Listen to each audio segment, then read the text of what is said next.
Ladies and gentlemen, attention please. Thank you. My name is Bella Huang. I am the organizer for the RCMP rally. I am from Asian Canadian Equity Alliance Association, ASEA.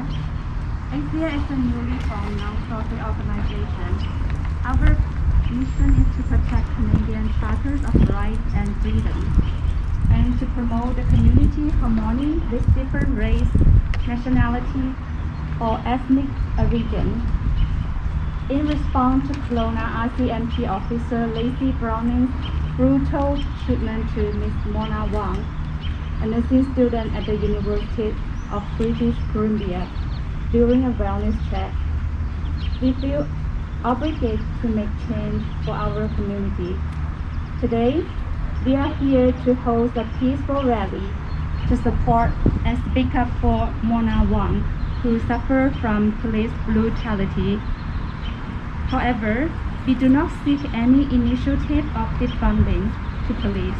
We understand that without the presence of police officers and RCMP and the work that they do on a daily basis, we will not be able to maintain the peace and good living which we take granted in this country.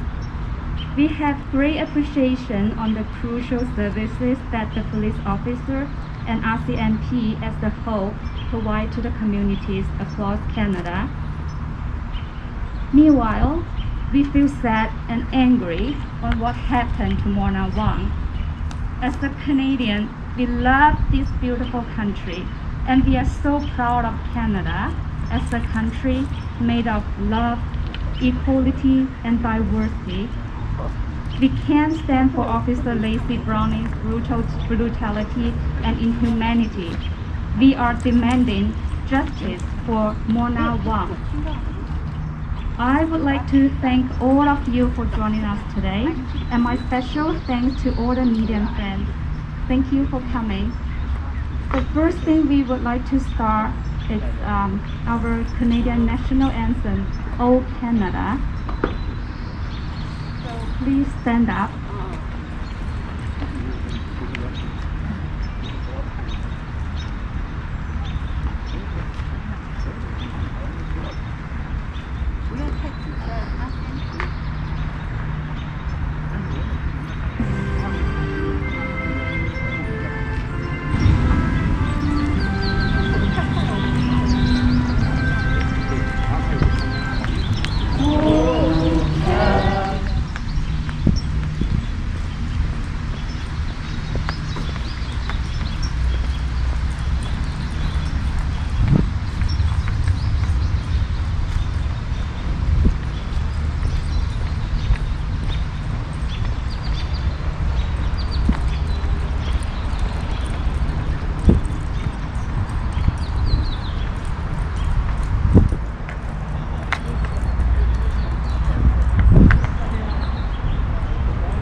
Ladies and gentlemen, attention please. Thank you. My name is Bella Huang. I am the organizer for the RCMP rally. I am from Asian Canadian Equity Alliance Association, ASEA. ASEA is a newly formed non-profit organization. Our mission is to protect Canadian charters of rights and freedom, and to promote the community harmony with different race, nationality, or ethnic background.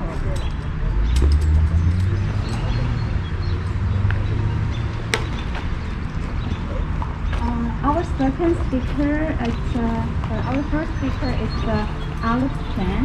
He's from SFU Health Science second year student. He will read our open letter to RCMP.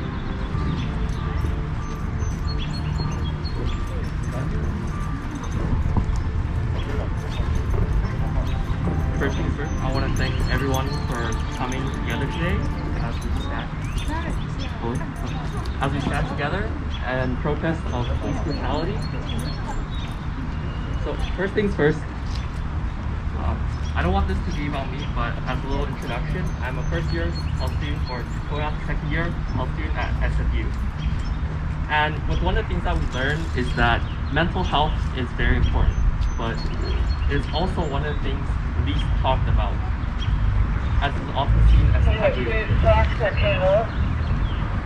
During one of these wellness checks that are often called, there's a video that surfaced online on June 23rd that shows a UBCO student by the name of Miss Mona Wong being dragged along the floor by a police officer in Kelowna. After seeing this video, it really touched my heart, as one of the things I'm very passionate about is mental health and the way we view things, view it within our society. I'm deeply disturbed by the actions caused by Corporal Lacey Brown on that day. So, I want to say a few things towards the RCMP as well as everything that we can do as Canadians.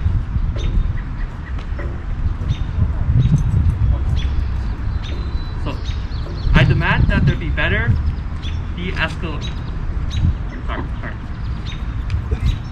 I wish to ask that there be better de-escalation training for all RCMP officers, as oftentimes those who need the wellness check the most are our most vulnerable citizens within our society. I ask that all RCMP officers be accompanied by a nurse, as well as I ask that all RCMP officers be accompanied by a nurse in order to provide the best care for those who need it the most. I also ask that there be an investigation done within the system to sort out all misunderstandings, as well as to provide clarity towards the eventual outcome of the salute.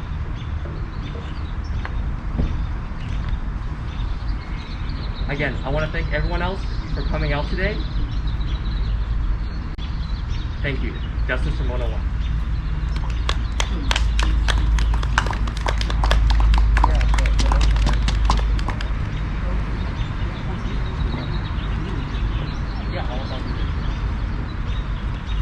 As for our open letter,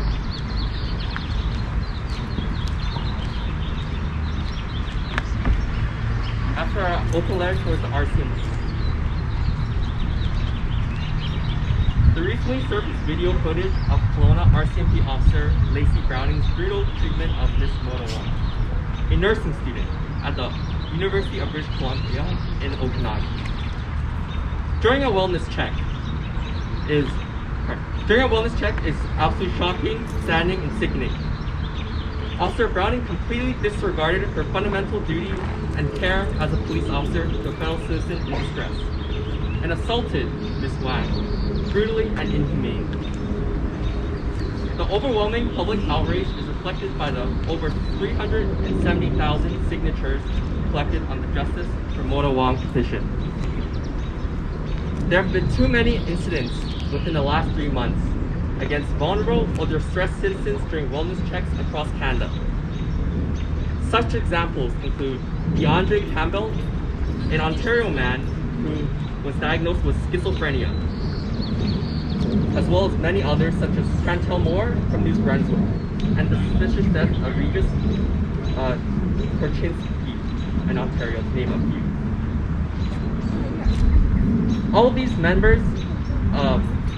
All these victims were members of visible minorities and in need due to mental distress or disorder. Furthermore, the vicious beating of both the prominent Alberta First Nations chief, Adam Allen, stemmed from an expired vehicle registration. And the broken nose and teeth of Shannon Blanchard of Nanaimo, BC, suffered at the hands of 5 RCMP officers during a wellness check. These are just 2 examples of many more of those who suffered police brutality within the recent months. Canadian taxpayers fund the police to protect us, not to violate us, not to brutalize us, and certainly not to kill us when we need help. The victims in the cases cited above also pose little to no threat to the officers, who felt that their respective existences warranted violent discipline. In each case, violence, brutality, and even lethal force were deployed by the police against vulnerable citizens. As captured by security footage, Ms. Wang was barely dressed and already handcuffed behind her back, clearly incapable of resistance or violence. When Officer Browning dragged her face down towards the long hair, pulled her hair and head, and even stepped on her head when she tried to raise her head, probably to gasp for air.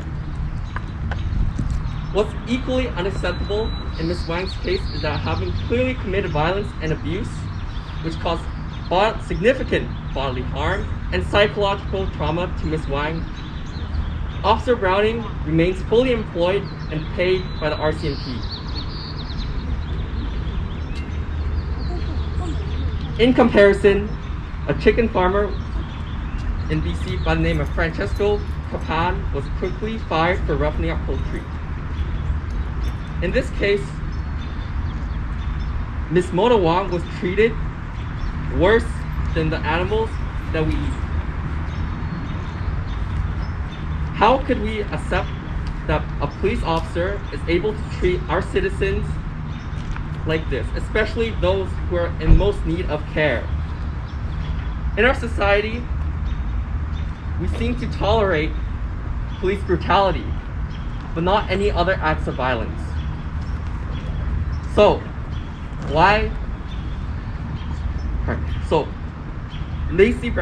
Corporal Lacey Browning must be accountable for her criminal act of inflicting bodily harm to Ms. Mona Wang.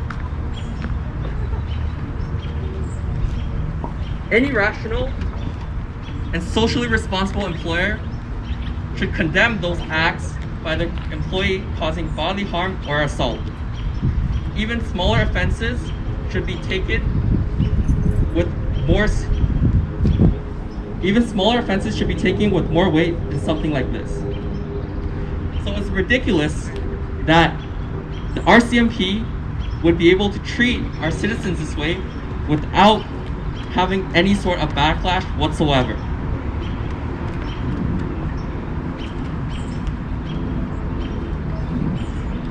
After the shocking video was released by Ms. Wang's lawyer, and much to public backlash, the Kelowna RCMP decided to investigate Officer Browning for her violent treatment of Ms. Mona Wang, as well as to ask an outside police department to review the findings.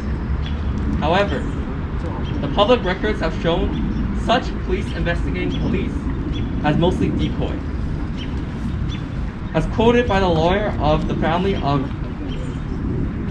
Regis Korchinski revealed, quote, "The process is heavily weighted in favor of police officers being cleared of any wrongdoing. If 98% of all people in the public were acquitted of the charges laid against them, the public would think something is wrong within the criminal justice system. In order to prevent such blatant abuse of power by law enforcement in the future, as well as to render Ms. Wang and many others like her the justice they deserve, we are calling for the following. Number 1, the RCMP forthwith admit wrongdoing and apologize to Ms. Wang and the public for Officer Browning's outrageous behavior. Number 2, the Officer Browning's employment with the RCMP be terminated immediately without pay. Yes. Yeah. Furthermore, Officer Browning should be charged with assault, cause bodily harm, and obstruction of justice for making false statements. Number 3, an independent public review should be established for all cases of police misconduct and major incidents. Rogue police officers must be identified and eliminated from the forces quickly and decisively. Number 4, that a task force of diverse and well-informed experts and stakeholders be established by the provincial government to review, revise, and implement practical and appropriate first response protocols on wellness checks regarding mental health, including coordination between EMTs and police, as well as the dispatch of appropriate resources. Thank you. We look forward to your response. That's Mr. Mona Wong. Thank you.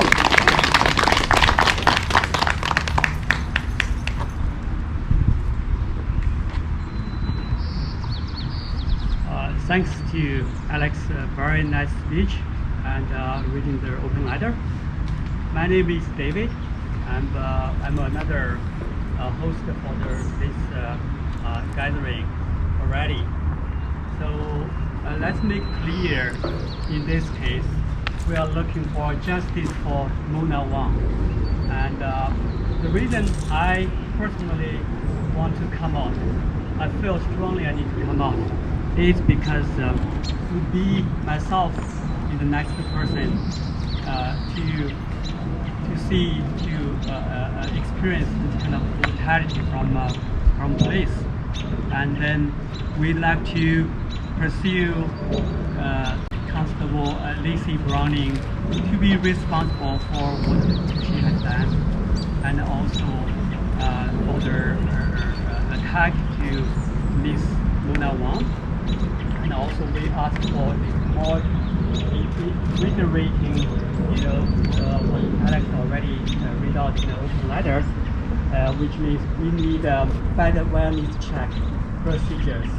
And if you think about the Police Act is 45 years old. Our Premier Hogan already mentioned that, it's the time we need to overhaul, need to review this 45 years old Police Act. And then going forward, nobody like Mona Wong will experience the same bad nightmares as anybody else. That's the major reason I'm showing up today and supporting Mona Wong. So next agenda is Mr. Tom, and let's welcome our third speaker, Eric Tom. He's the former City of Vancouver Arts and Traffic Policy Council Advisory Committee member. Very long name. He's also City of Vancouver City Advisory Committee member. Let's welcome Sital to have heard his speech. Thank you.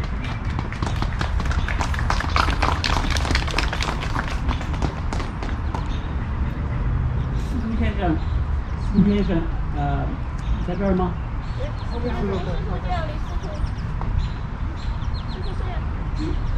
司先生。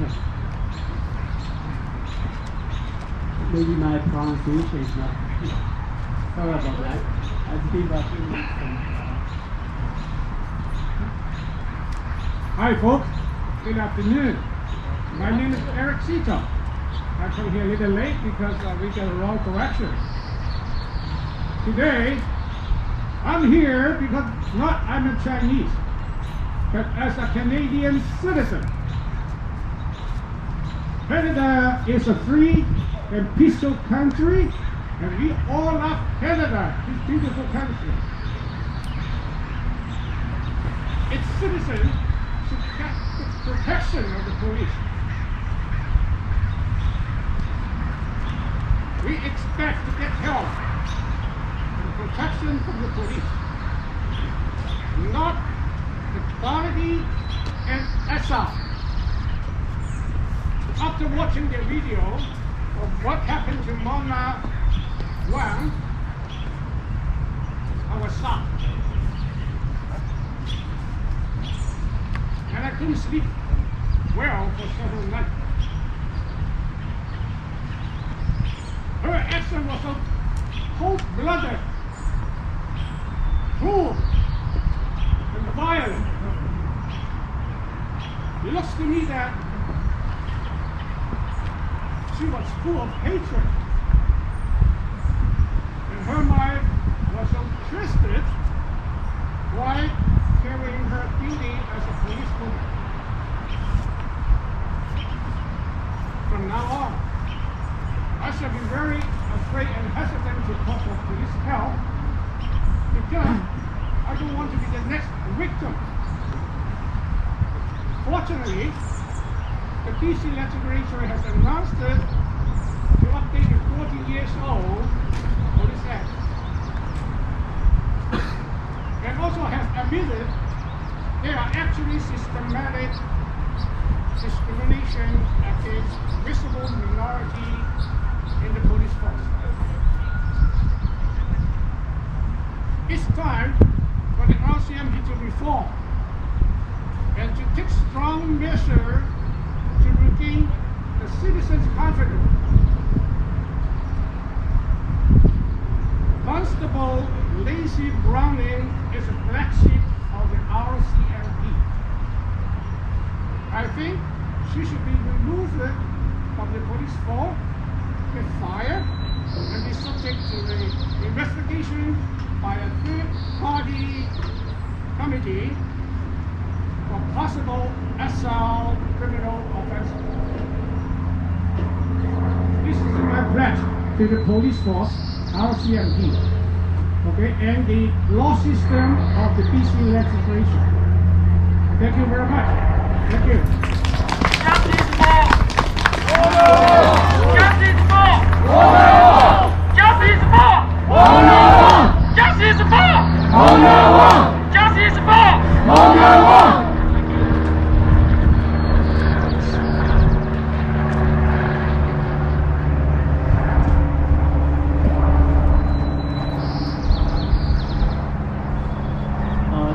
Thank you, Mr. Sipao, for your nice speech. And I'd also like to use this opportunity to thank everyone who come out today to show your support to Mona Wang and her families, and support our asking for police reform and law. So we have next speaker lined up, and her name is Ji Yi Fan.